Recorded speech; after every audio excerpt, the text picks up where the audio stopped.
how to install Android Studio on Windows 11. So in order to install Android Studio, let's first open up our browser. And here search download Android Studio. From there, select the first link. And at the whole page, you can see the download tab. Simply tap on download Android Studio Hedgehog.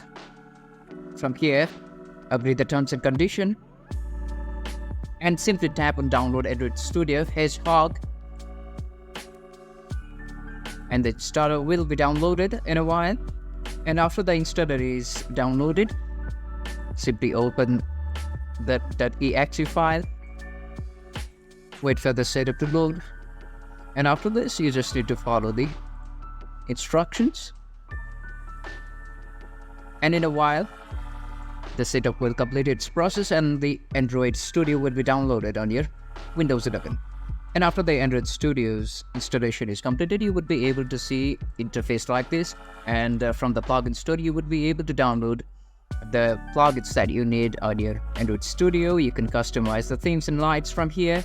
And you can see your projects from the Projects tab. And in this way, you can download and install Android Studio on Windows 11. So if you find this tutorial helpful, to subscribe and don't forget to leave us a like and comment. Thank you.